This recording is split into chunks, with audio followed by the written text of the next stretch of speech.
Hello and welcome to another correction of writing video by Johnny. This is two students from class IELTS 36. Miss One is busy right now, she cannot join us. And also she hasn't been able to produce her essays.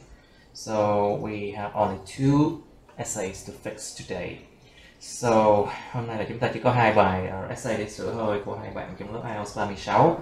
Ok, chúng ta đang làm cái gì? Chúng ta đang làm cuốn cam 12 Practice Test Academic. Test số 5, Writing Test 1. So we are working on this Academic Writing Test 1, Test 5 of Cambridge Practice Test Book number 12.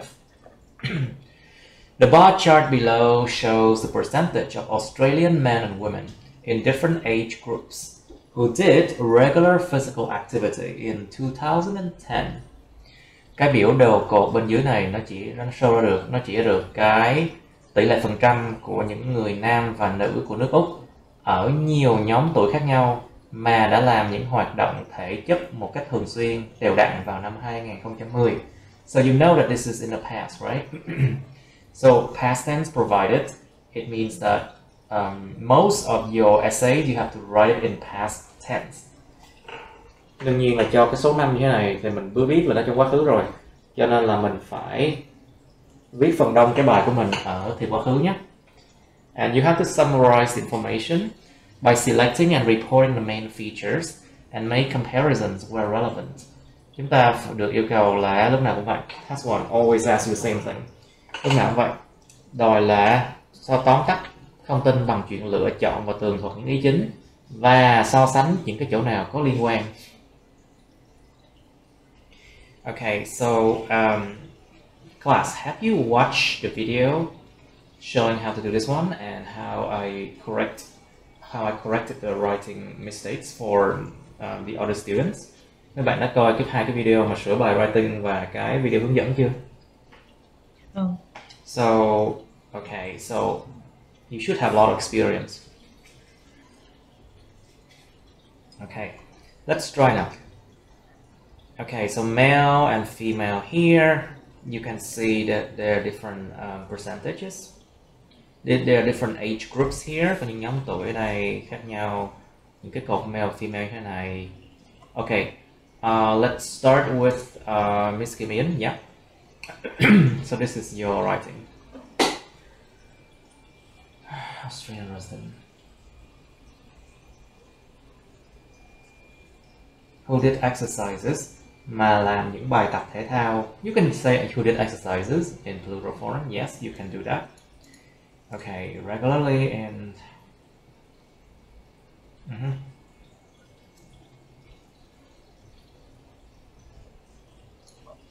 Okay, the proportion is indicated in the data. Được chỉ định trong cái thông số này is indicated in the data. Okay. In some, okay, you can put the overall here together with the opening sentence, no problem. Các bạn hoàn toàn có thể thêm cái phần mà nhìn chung á, ngay đằng sau cái mở bài này, không thành vấn đề gì hết. Okay, in some, the variation tendency. Oh. Xu hướng biến thiên hả? The variation tendency of percentage. I think this one should be percentages, yeah. The variation tendency of percentages of male and female group age groups was opposite.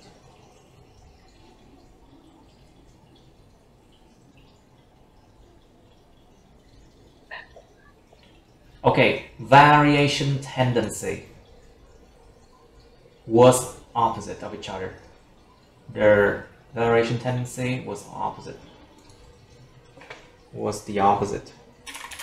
Was the opposite. Đã là những điều đối nghịch nhau. Was the opposite. So this one is a noun. This one is a noun now. Bây giờ hình danh từ nè. Was the opposite.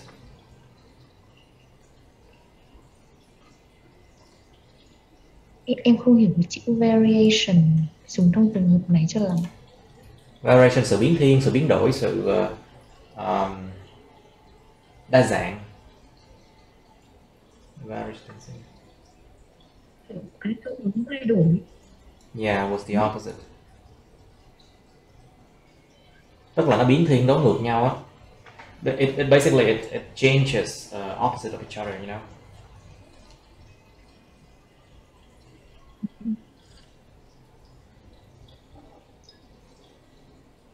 What's the opposite? However, ultimately at the age of 65 this ratio was similar for both sexes. Tuy nhiên cuối cùng thì ở lứa tuổi 65 và trên đó tỷ lệ này là giống nhau và cả hai giới tính. Yeah, good now.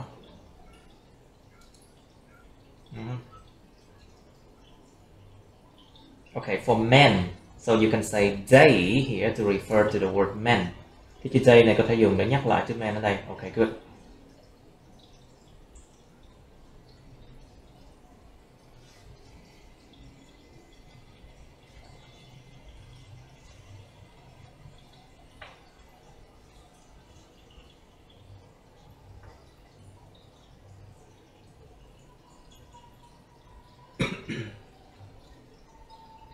Touch the bottom.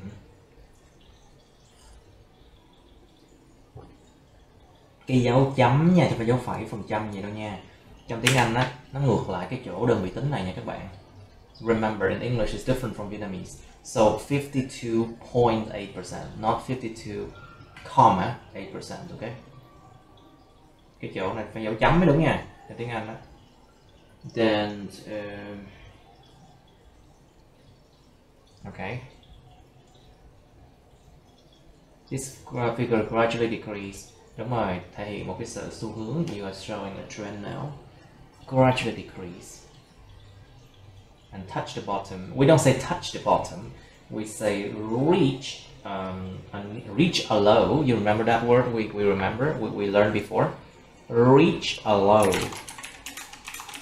Đạt được một cái thấp điểm. You remember we learned this one before? Reach a high or reach a low. Đạt một cái cao điểm hoặc đạt một cái thấp điểm. Mình có cái từ Sorry? với cả mình có cái từ peak với cả cái gì thì mình rất. What do you say? Mình có cái từ peak với cả Peaked. rất. Yeah, peak and plunge, fall. Gradually decrease and reach a low at the group of at the age group, which was okay. Cái dấu này phải dấu chấm mới đúng là this one should be comma. 39.5%.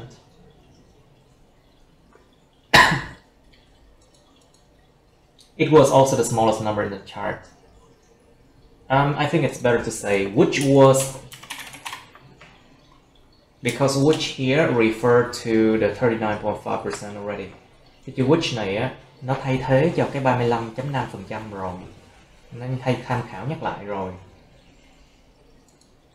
Thì nó nghe hay hơn là it was also the smallest number in the chart. It sounds better than it was something, you know. So which was also the smallest number in the chart. It sounds better.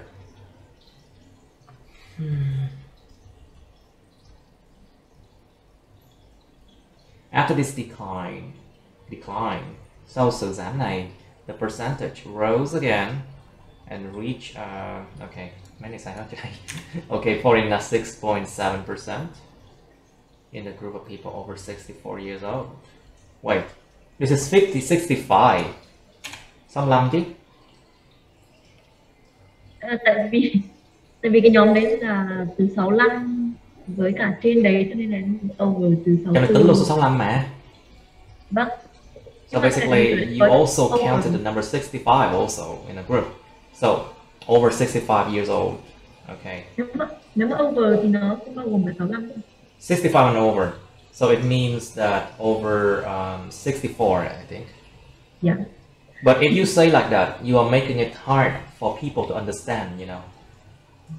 So it's better to make things clear. Nếu mà em nói như vậy thì người ta sẽ dễ bị rối, you know. Không nên như vậy. Có cục nào từ 65 trở lên? In the last age group, let's just say in the last age group. In the last, hoặc là the final age group.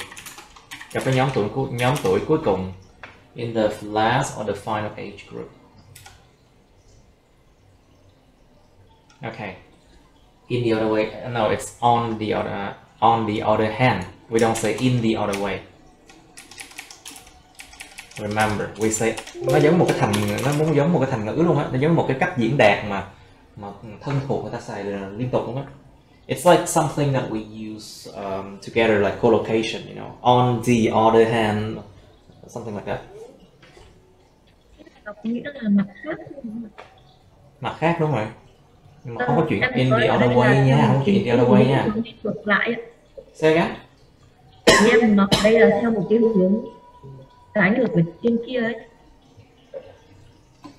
So if you want to say something like the opposite of that, I think it's better to say on the other hand, or contrastingly, or in contrast. See, in contrast nó nghe nó hỗn hơn không? Đối nghịch lại thì sao? The figure of females kept moving daily. What do you mean kept moving daily? Liên tục di chuyển hàng ngày ha. Tỷ lệ phần trăm của những người nữ mà liên tục di chuyển hàng ngày. Kept moving daily doesn't mean that they do physical activity every day regularly, you know. Yeah. They can move for other things but not exercising. Có thể họ di chuyển về cái lý do khác không phải là do luyện tập, ví dụ đi làm chẳng hạn.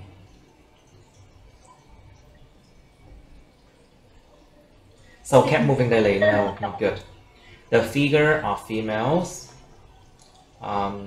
okay, doing regular physical activity, you can say that who remain physically active. Who remain physically active, who remain physically active. Phần trăm, tỷ lệ phần trăm của những người, cái con số của những người nữ mà vẫn còn gọi là năng động về mặt thể chất. Năng động về thể chất tức là họ làm hoạt động thể chất thường xuyên. So remain physically active means very close to doing regular physical activity, you know. Nó có rất là gần nghĩa với lại cái chỗ mà doing regular physical activity.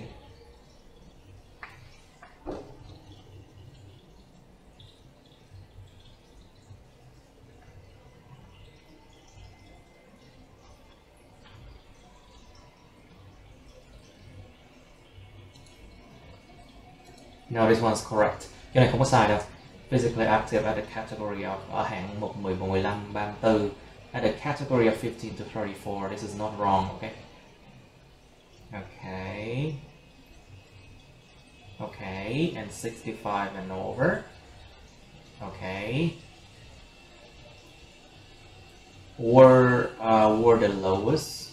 Of course they were the lowest. But you have to say that this is figures.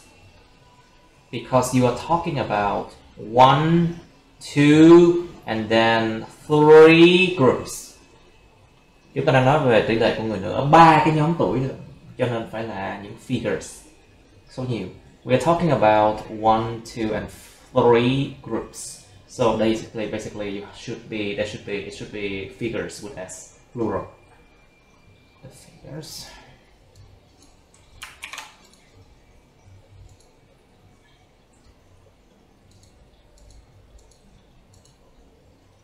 This one is correct. No, nothing wrong with this one, okay? Cái chỗ này đúng, không có sai hết. Were the lowest compared to other female age groups. Nếu được so sánh với những nhóm nữ khác.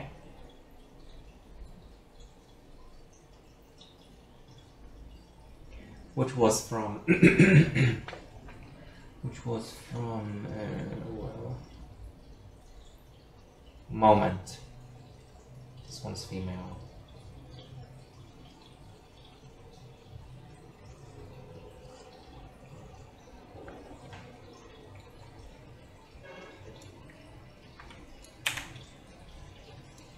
Yes, instead of using the percentage symbol, you can use the word form percent.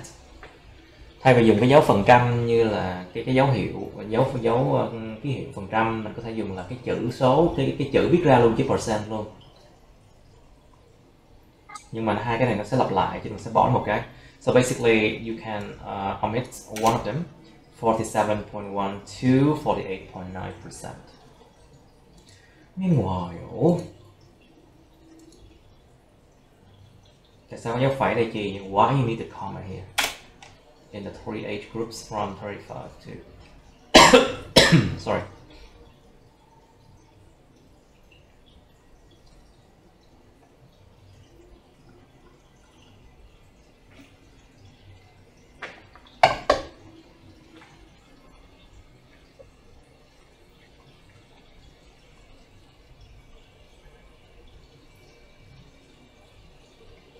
Trội hơn ha. Những tỷ lệ đã tương đối là trội ở gần 53%. Well, the proportion were relatively dominant.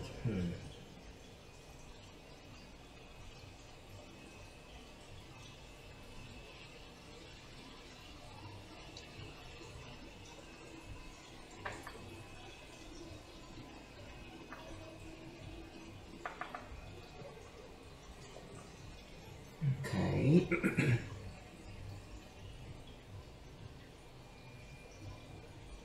Okay.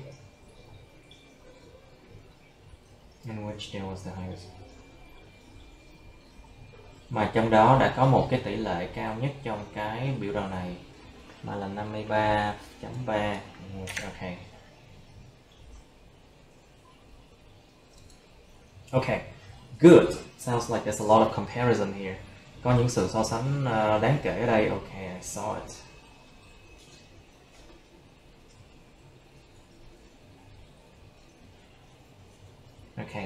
Okay, my cat is my cats want attention now. Oh dear. You see my cat? Hello. Hi. He wants attention now. He's climbing on top of me.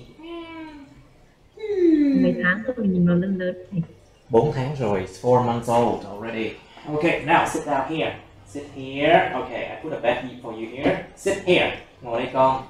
Ngồi xuống, không có lên, không có trèo lên. Do not climb up. Okay, sit there. Do not climb up. You've sat with me enough. Okay, come on. Give me some space. Nhiều bé nó clingy, nó cái tính hơi bị quấn quá, quấn chịu quá, you know. Okay, fine. Okay, fine. You can be here. Okay, fine. Nó thích nằm cho ấm mà này. Okay, fine. I can buy for you something hot, so you can sit here, okay?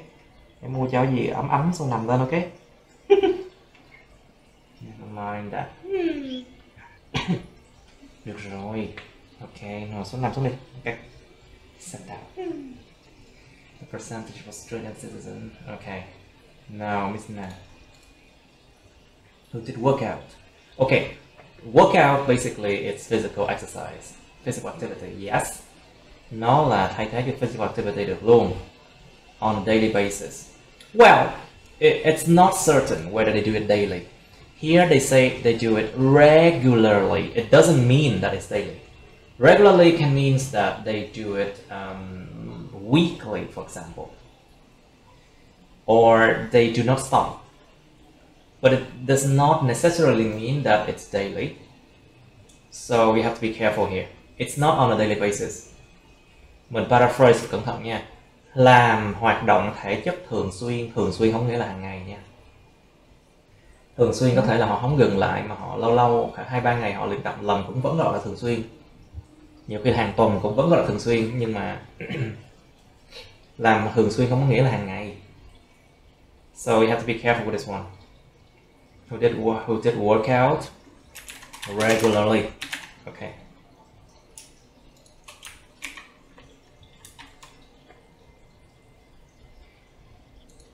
Okay, in 2010, from 15 to over 65 years of age. Okay. Okay. Is described in the column chart. I think we only say bar chart. We don't say column chart anymore. Mình dùng chữ bar chart ổn hơn á. It's described in the bar chart. Thấy em search Google từ column chart thì nó cũng ra cái cột đấy. Nhưng mà cái vấn đề nó có ra cái từ đó hay không? If you search for Google for that, can you actually got that there? Is there something called column chart? Not so sure. Okay, Xuất hai từ nó vẫn ra này. Em thử xuất một từ. Đấy. What is a column chart? Okay. We say, okay, but we say bar chart or bar graph. Mostly, you know.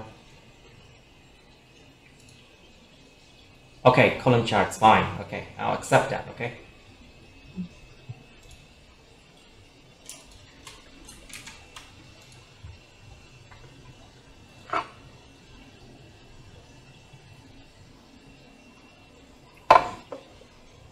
Who did, okay? Because those people did it in the past. Những người này đã làm hoạt động thể chất thường xuyên trong quá khứ rồi. Who did exercise regularly? From roughly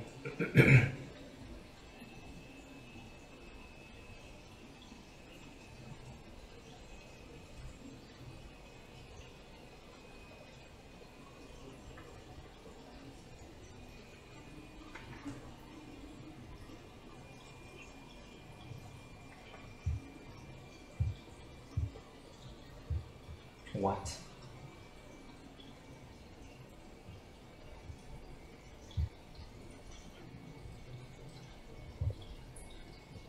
What? I don't understand this one. Ý em là cái tỷ lệ mà những cái người mà tập thể dục á, thì nó sẽ từ khoảng 39-53%, mà trong đó thì trong đó cho cái giới tính nam á, thì chỉ có một cái hạng mục là chỉ có 50%. Not quá phức tạp. This is way too complicated. Yeah, I think you should split it into two sentences. I think you should split it into two sentences because this one, the idea is too complicated.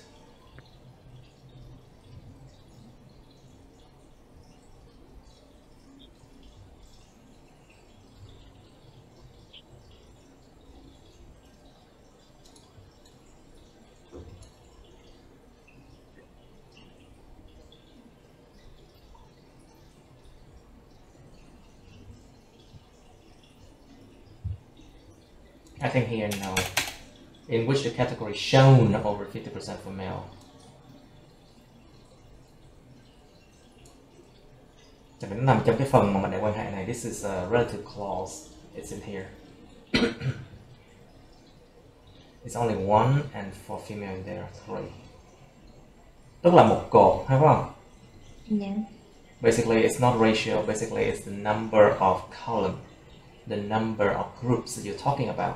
One column for male and female, there are three columns, but this is ratio.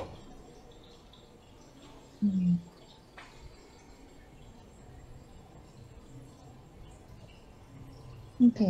Về cái ratio Em hiểu không? Tức là cái chỗ này á, em đang nói về số lượng cột, còn trong đây cái chữ là ratio là tỷ lệ, nó không bằng nhau nha. See?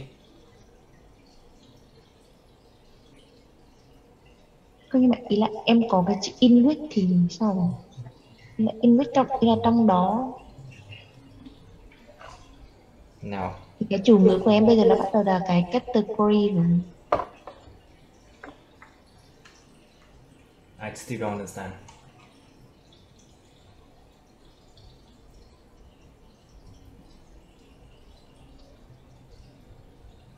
Nếu giờ dính nguyên đống này là mối quan hệ trong đây luôn, isn't it? You think this one is the whole thing belong to the relative clause?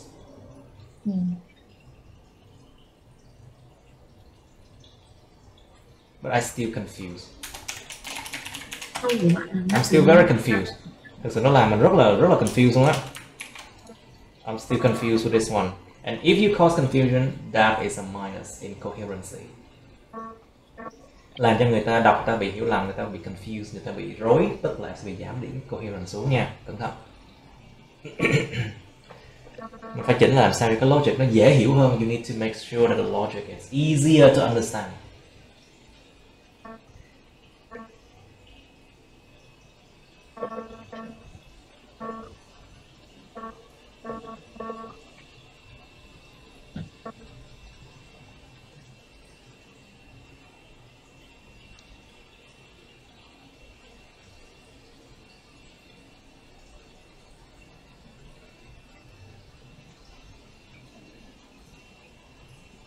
So increase here's a noun. Họ đã trải qua một sự gia tăng mà từ từ, một sự gia tăng vừa phải. Cái này là danh từ increase. Mà chỗ này em là dùng động từ decrease. And here you use the verb decrease. Interesting. Nếu mà nó trong mỗi câu như vậy có chữ and ở giữa thì hai bên á, nếu mà em dùng một cái noun thì cái kia phải là cái noun luôn nha. Cấu trúc song song.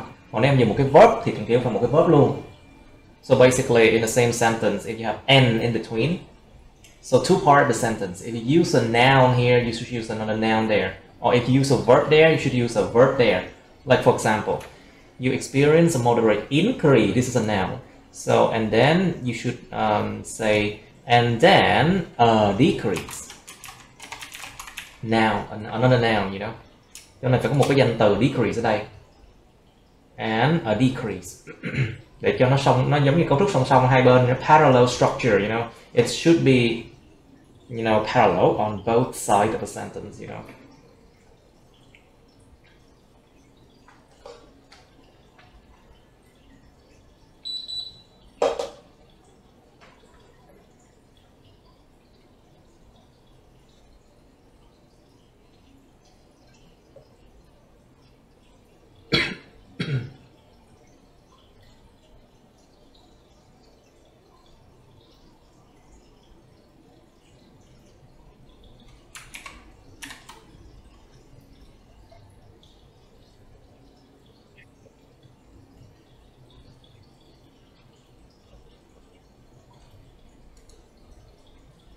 In contrast, there was a dramatic decline in the initial three groups.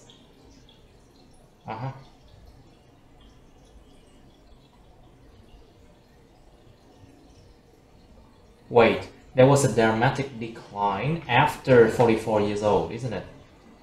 Có một cái sự giảm mạnh sau cái lứa tuổi 44, đúng không? Ý em là vậy không? Is that what you say? Yes. There was a dramatic decline after the initial three age groups.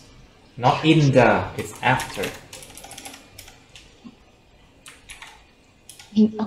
Không phải ạ. Ý em là đoạn này em bị thiếu cho form mail ạ. There was a dramatic decline. Ý là cái đoạn này là em viết cho. This one you're writing it for males, isn't it? Yeah.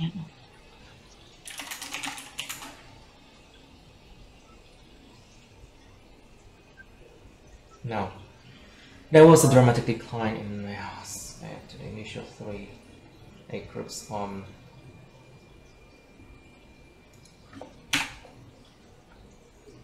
No, we used the word after already, following. There was a dramatic decline in males following the initial three age groups. Đã có một cái sự giảm kịch tính trong những người nam theo sau ba cái nhóm tuổi đầu tiên từ 15 đến 44. Sau khi nó gia tăng từ 39,5 lên 46,7. Okay, it sounds much more clear now. In addition, thêm vào đó thì sao?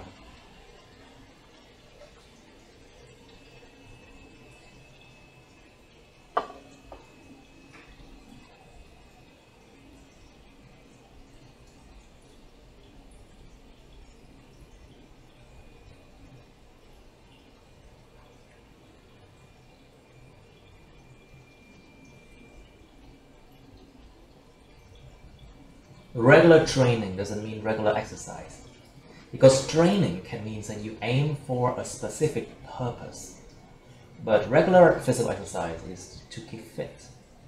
It is not exactly the same thing. Nhớ không? Cái training huấn luyện để cho một mục đích cụ thể nào đó, nhưng mà cái regular exercise nó là người ta luyện tập về sức khỏe thôi, you know. Cho nên đôi khi là cái này thay thế không thành công lắm nha. In the ratio of doing regular, let's just say doing regular exercises.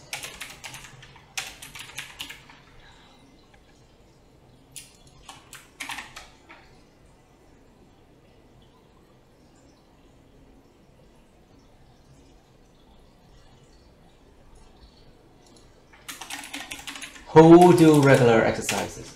People. Ai làm cái chuyện này chính là con người.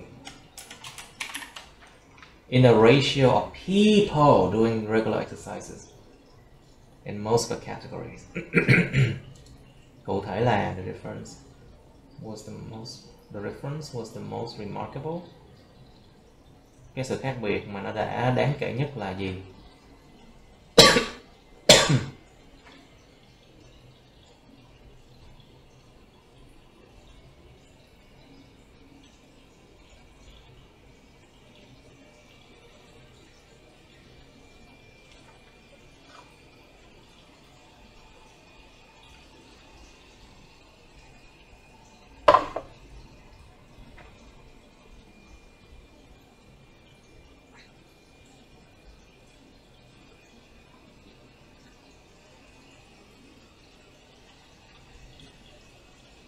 Discrepancy is basically the same as a difference. Okay, cái từ này thay thế cái difference được này, hai bằng nhau nè, với 13% sự khác biệt. Okay. Thực sự hai câu dùng một cái từ difference như thế này, thực sự đôi khi lặp lại không sao đâu.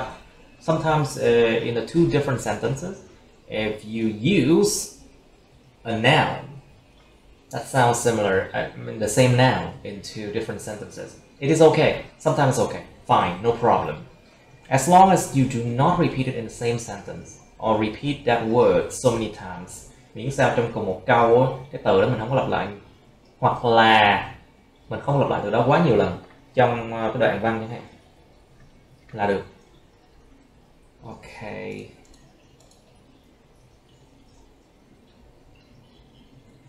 The last group was relatively similar. Ủa similar to cái gì mới được chứ? Nó giống với cái gì mới được chứ? Similar to what? Was relatively similar to what? Was relatively similar to what? Tương đối giống với cái gì mới được chứ?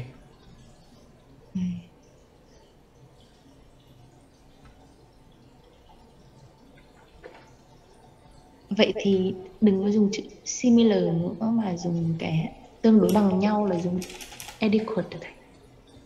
Was relatively high, isn't it?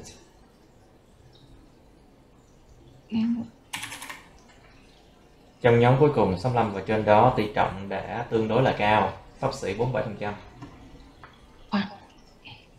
Cao không ta? Tại em thấy có 5 mấy % là cao rồi, thì em nghĩ là 2 thì không hợp lý ạ. Cũng tương đối cao mà. It's actually relatively high.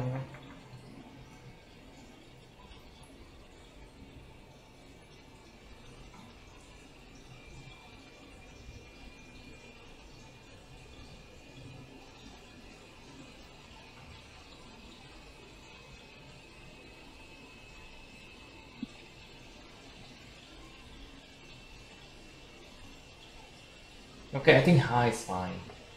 But similar, no. Similar has to be similar to something else. Nếu bạn dùng chữ similar nó phải giống với cái gì đó khác chứ. Tại sao? Dùng chữ high nó ổn hơn á.